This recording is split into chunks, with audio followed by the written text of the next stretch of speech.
Les films d'horreur l'été, c'est vraiment cool. Parce que c'est souvent un moyen de pécho sa meuf, et c'est surtout un moyen de casser les couilles. Oui, parce que le problème des films d'horreur qu'il y a actuellement, c'est que beaucoup de gens, ils vont pour soit rouler un patin, soit faire de toute la salle, ou soit simplement parler sur tout ce qui se passe à l'écran. Et c'est horrible. J'aurais aimé profiter pleinement du film, et malheureusement, sur les 2 fois où je suis allé voir le film pour cette critique, bah, les 2 visionnages ont été perturbés par des sales mômes ou des couples qui parlaient ou tout simplement qui. Il faut arrêter ça. Et les gens n'ont plus de respect envers les autres spectateurs et ceux qui ont envie de profiter pleinement du film. Et j'en fais partie. Mais du coup, qu'est-ce que j'ai pensé de ce film? Bonjour à toutes et à toutes, c'est Nero, j'espère que vous allez bien. Et aujourd'hui, on va parler de Dans le Noir de David F. Sandberg. Putain, je vais y arriver. Ouais. Que David Sandberg, si vous le connaissez pas, c'est un mec qui s'est fait connaître dans le court-métrage il y a quelques années, précisément en 2013, car il avait réalisé un court-métrage qui s'appelle Light Out, que vous avez peut-être vu se balader sur Facebook ou sur YouTube. Et le court-métrage a fait son petit buzz. Et d'ailleurs, si vous ne l'avez pas vu, je vous le mets dans la description, vous pouvez le voir, il est gratuit sur le Vimeo de David F. Sandberg. Il est vraiment super sympa quand même de mettre ça gratuitement pour certains, et ils feront bien chier pour les voir. Merci Gaspard. David Sandberg voulant améliorer son concept de Light Out, et bah il va voir juste le mec qui est à l'heure actuelle, je pense, l'un des meilleurs réalisateurs de films d'horreur moderne, c'est vraiment James Wan. James Wan, pour ceux qui ne connaissent pas, et je sais pas sur quelle planète vous avez vécu, James Wan c'est le réalisateur de Deadly Silence, que je trouve pas qui est aussi bon que certains peuvent le dire. Je trouve que c'est un film qui sert vraiment de démo, de modèle, de bêta à ce que va faire James Wan à l'avenir, et ce qui fera surtout au niveau des Insidious et des Conjuring 2 d'ailleurs, que j'ai énormément installé et que j'ai aimé cette année. Et par la suite, il allait voir James Wan et lui faire en gros, hey mec, tu sais quoi, t'es juste le meilleur réalisateur de films d'horreur, j'ai envie que tu me produises mon film. Et bon, par contre, on va éviter de faire une merde comme Annabelle, s'il te plaît, ça serait sympa pour moi. Ouais. David Sandberg du coup va lancer la machine et on va nous apparaître la semaine dernière dans le noir. Et du coup, qu'est-ce que j'en ai pensé? C'est l'histoire de Rebecca et Martin, qui sont frères et sœurs, et qui voient qu'il y a beaucoup de problèmes au niveau de la mère, qui parle toute seule, et en fait qu'elle communique avec une entité du nom de Diana, qui vit dans le noir, et qui leur fout quand même sacrément la pétoche. Et je vais pas parler plus loin du pitch parce que sinon je dévoilerais un gros melon de l'intrigue, et je préfère que vous le découvrez pleinement. Je vais parler clairement de la réalisation, de la mise en scène et de ce qui fait les qualités et les défauts, et après tout c'est un premier long métrage. David Sandberg a vraiment quelque chose de très particulier dans ce film. Il joue parfaitement avec la lumière, ce qui vraiment nous met dans un concept d'angoisse assez permanente. Dès qu'on va entrer dans des moments de lumière, on va se sentir un petit peu en sécurité, et dès qu'on va attaquer dans des phases un peu plus d'ombre, et bah là le moment l'angoisse va marcher et à la fois pas marcher.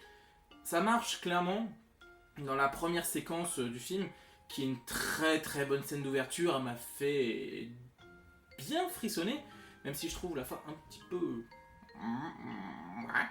Mais ça reste quand même vraiment une belle entrée en matière pour expliquer le concept et vraiment de montrer la menace qui va toucher nos protagonistes. Et là, le film est certes bien réalisé, mais je trouve qu'il ne va pas à fond. Quand je dis il ne va pas à fond, c'est que par exemple, là où James Wan arrive à prendre de la distance avec ses personnages pour montrer l'ensemble des menaces qui peuvent être autour d'eux, Sandberg, lui, est trop proche de ses personnages. Il y a des moments où il aurait peut-être dû s'éloigner un peu d'eux avec des plans d'ensemble pour vraiment permettre que l'angoisse se fasse sentir. Tandis que là, des moments, je sentais vraiment 4000 km que ce qu'allaient faire les personnages et ce qui allait se passer. Et je trouve ça dommage, car vraiment, il y avait beaucoup d'intérêt dans ce métrage à jouer avec la distance et vraiment dire la peur, le noir, il y a du noir là, ça va venir, bordel. Le film reste quand même assez bien réalisé, et surtout il y a vraiment un très très très bon travail sur la lumière. La lumière qui est vraiment le point fort du film, parce que justement c'est le moment où les personnages seront en sécurité, et les moments d'ombre et les ombres seront très bien gérées pour vraiment amener une atmosphère vraiment pesante. Et c'est vraiment assez sympa de voir qu'il y a encore des mecs qui utilisent vraiment la lumière de manière significative. Bon, ce n'est pas non plus la lumière à Suspiria de Dario Argento, très bon film que je vous conseille d'ailleurs, mais c'est quand même une lumière qui marche, qui a de l'impact et qui montre quelque chose qui reste pas comme un effet de style. Par exemple, je prends un très bon exemple, c'est la nuit des morts de Georges Romero, qui est en noir et blanc et qui utilise merveilleusement bien la lumière pour accentuer son ambiance horrifique. Et là, du coup, la lumière est une qualité, mais par exemple, je trouve que la créature, malheureusement, fait un peu tâche. Certains vont me dire, oui, tu dis une connerie, tout ça, mais là, je vais prendre l'exemple de James Wan. James Wan, dans ses créatures, ont l'aspect vraiment enfantin. L'aspect presque malsain, comme si, à une période de notre enfance, on avait un peu cette période où on était un peu détraqué. Et on pond des créatures vraiment... wow, tu sais même pas d'où elle vient, mais tu sais elles vont te faire des cauchemars. Et bah là, cette créature a cet aspect-là, mais je trouve beaucoup moins impactante. Parce que justement, c'est un peu le défaut qu'il y avait aussi dans Insidious 3, c'est développer une menace qui a un aspect, un passé humain. Et là où par exemple dans Insidious 1 et 2, et même Conjuring 1 et 2, où l'aspect des créatures sont vraiment des choses qui sont pas humains et qui vraiment rajoutent du mystère et quelque chose. Tandis que Diana, on nous impose un peu tout son background, donc je vais pas développer, mais il y a un background qui fait que je trouve qu'il aurait été pas important de développer, et justement, au lieu de perdre du temps à rabâcher combien de fois il y a eu ceci, et bah, je trouve qu'il aurait été plus intéressant de jouer vraiment sur le mystère autour de qui est cette créature, pourquoi sa mère parle avec, pourquoi. Et du coup, ça aurait été vraiment beaucoup plus impactant et beaucoup plus sensé. Parce que le récit, malheureusement, souffre aussi, même si la réalisation est quand même assez bien ficelée, elle est, bon, peut-être pas trois pattes à un canard comparé à d'autres films, mais clairement ça marche. Et le scénario, je trouve, est assez mal foutu à certains moments où il répète énormément de fois ce que les personnages nous montrent à la caméra, et il se répète. Et du coup, je trouve ça un peu con parce que justement, on le voit à l'image, et limite, alors que le film ne dure que 1h20, aurait pu t'amputer, je pense, de peut-être 10 minutes. Le film aurait pu bien durer 1h10, ça aurait été très bien. Et totalement compréhensible. À moins que peut-être qu'il y ait eu des éléments qui ont été coupés, j'en sais rien. Mais venant de James Wan en producteur, j'en doute royalement.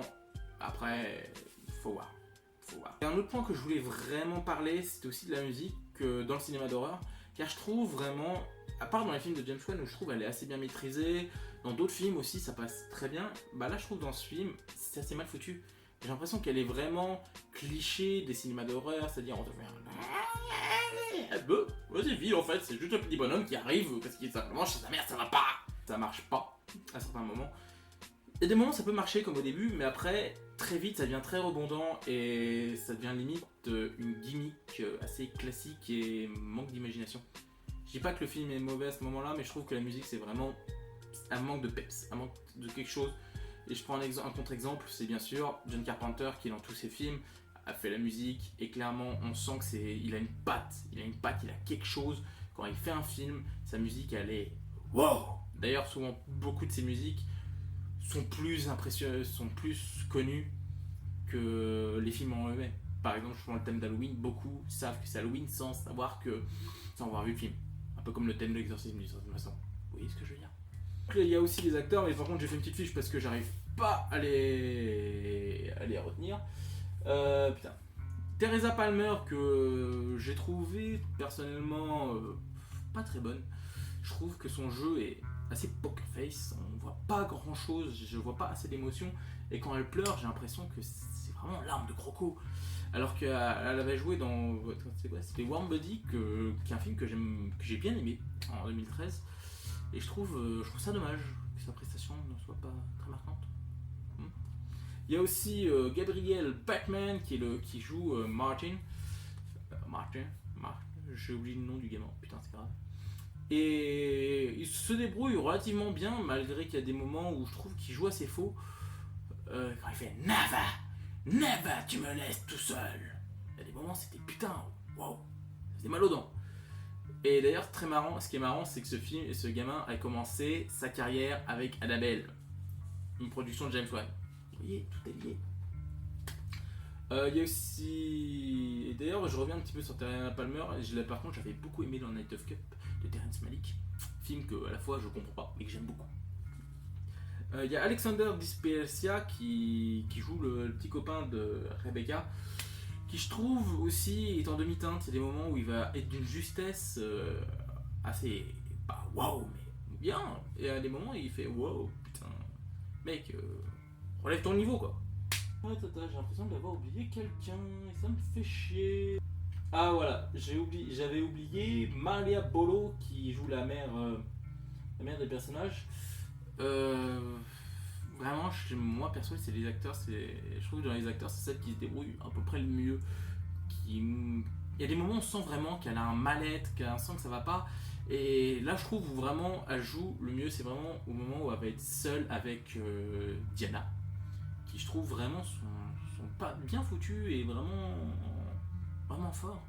Par contre, vraiment la fin où elle fait No touch my child, je trouve vraiment ça fait un peu le problème que j'ai eu avec Insidious 3 et cet aspect où en fait le personnage va te la jouer.